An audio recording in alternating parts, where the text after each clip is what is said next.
No, Valentine's? Yes, Valentine's. Alam nyo, mas masakit pa ang maiwanan ng boyfriend o girlfriend kesa ma-impeach ka ng House of Representatives. Right, Vice President Sara.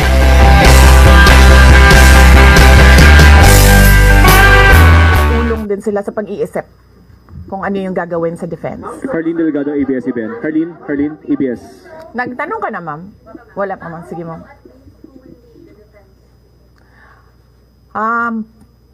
Sabihan ko na lang sila na mag-announce na sila kung gusto na nila mag-announce. Pero yung father nyo kasama pa rin? Kasi sabi nyo before, your father would be helping on guard. Well, he is welcome. He is a lawyer. So he is welcome to give his advice, input in the defense.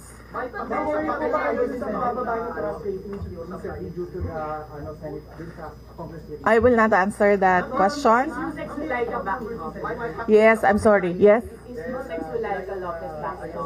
Yes. So what happened was nag-indefinite leave siya, and then she was admitted to the hospital doon sa Davao City na hospital siya, and then discharge siya ng mga doctors with ulitin ko. Si Yusek Zulaika Lopez, nag-indefinite leave siya after nung sa veterans hospital admission niya. Umuwi siya Davao, and then na-hospitalize siya doon. And then sabi ng doctors niya, we will discharge you but you have to come back ngayon February, for further tests. And then bumalik siya for 1 day dito. Noong January, bumalik siya for 1 day dito sa Office of the Vice President, and she said na mag-leave siya for 2 months. And then I said yes, take the time that you need for your health. And then after a week, bumalik siya. Noong January, after a week, bumalik siya dito, and then she said hindi ako mag-leave. So sabi ko, okay, welcome back. Ma'am, INC, meron bang pakikipag-usap kayo sa INC? Dahil sila po yung nag-rally against para wag tuloy yung impeachment. Hindi pa po kami nagkausap ng INC, sir, pero nagpapasalamat po ako sa INC at sa buong sambayanan sa kanilang pananawagan ng kapayapaan. Ma'am, kamusta po ang staff ng OB? Nagtanong ka na, sir? Wala pa, sir. Hindi ko masabi yan ngayon, sir. Wala pa kami dyan. Ma'am, Miss Iz. Nagtanong ka na, ma'am, wala pa. Miss Iz.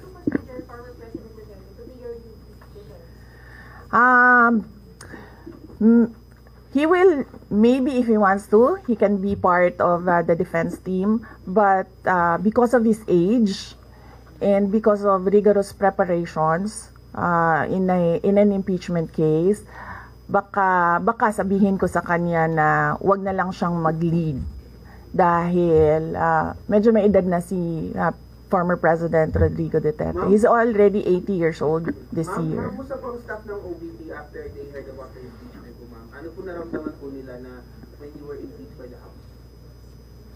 Ano po naramdaman ng staff ng OBP in general? Are they sad? Are they worried po ba, ma'am? Hindi ko alam, pinagtatawanan lang nila ako dito sa gilid kasi hindi daw ako sumunod. Sabi, basahin lang daw talaga ito. Ha? Okay. Kung pwede namang hindi, and I understand, pwede naman. Hindi na. Oo. Kasi baka ma-intimidate lang sila lahat sa presence ko doon. May mga plano po ba kayo para itulak ang pag-audit, lalo na po sa mga kongresista natin na ginagamit ang pera o pondo ng gobyerno para pag-black propaganda against you? Hindi ko na muna sagutin yung tanong na yan ngayon, ma'am. Doon muna tayo sa God Save the Philippines. Mika, So, ma'am, Reuters. dissuade or encourage your supporters in case we go to the street to rally? Sa panahon ngayon, ma'am, na sobrang mahal ng presyo ng mga bilihin, lalong-lalo na ng pagkain, sasabihin ko sa mga supporters sa taong bayan na unahin muna nila ang trabaho and negosyo nila kesa sa mag-rally sila sa mga daan. Dahil marami o lahat tayo breadwinners. So merong mga bata or merong mga kapamilya na nagdedepende sa atin.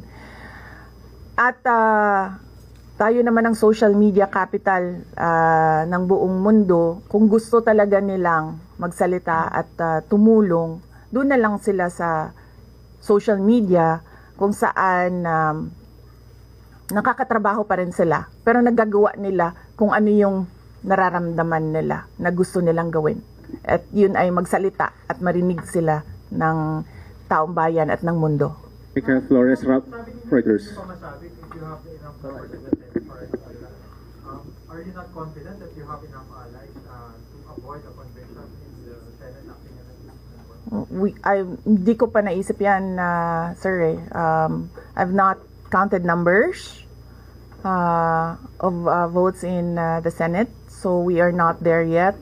We are still, the legal team is still in the preparation of the defense and what we will do moving forward. Ma'am, can you feel betrayed? Maraming mga congressmen from Mindanao po. 70%.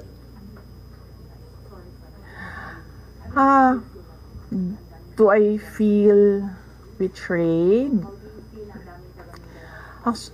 Actually, ma'am, wala akong feelings. Wala akong feelings about it. Kasi, kung napapansin nyo, wala naman kasi talaga akong barkada na politiko. I don't join their circles. But we are friends. Yes.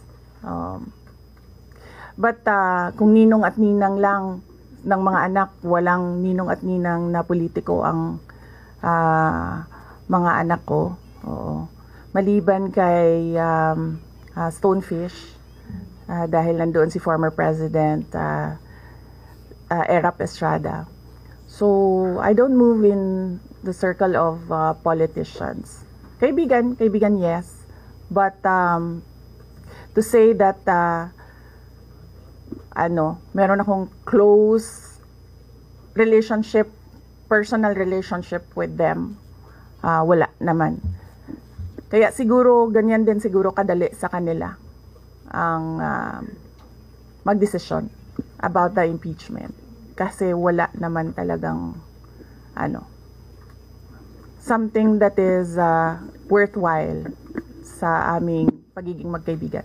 Last question, Last Jason. impeachment, nagkaroon po ba kayo ng prior information na may impeach kayo sa House on their last session day? Or may nag-PM ba sa inyo?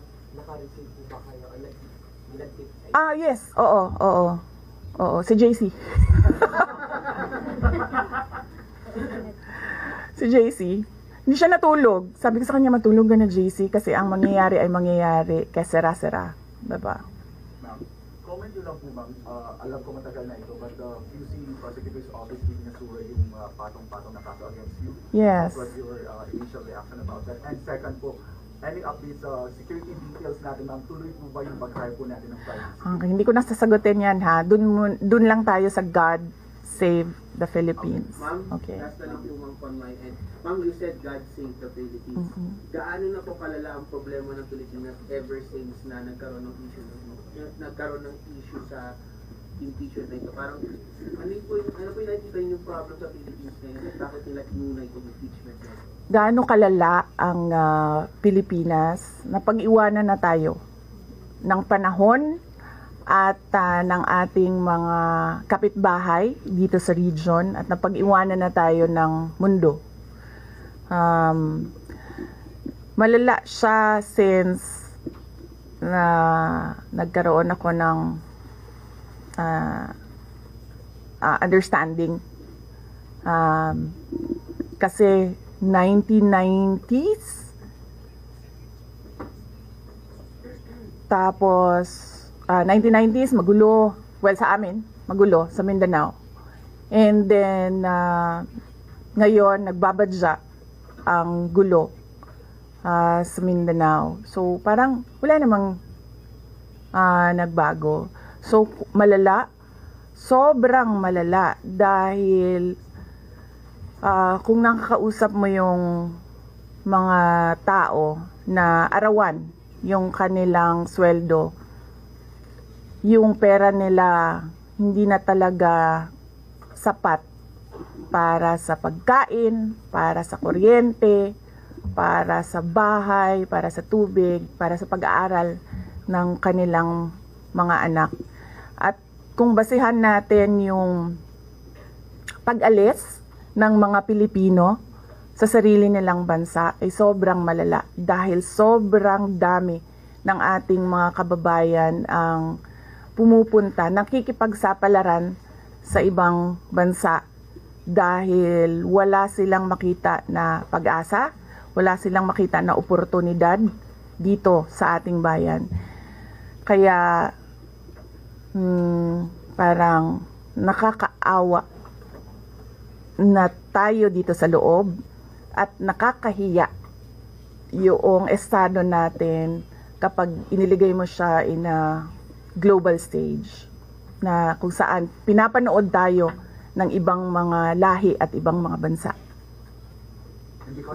And because of that, tapos na tayo. Diba? Maraming Thank you. salamat Thank you, sa oras Salamat. ninyo. Magandang umaga. Oh yeah. Yes, happy Valley. Oh, basing on the palakpak ng mga kasamahan ko sa Office of the Vice President, okay naman sila.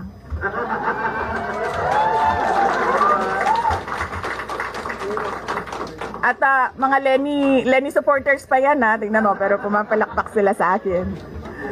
No, ano Valentine's? Yes, Valentine's.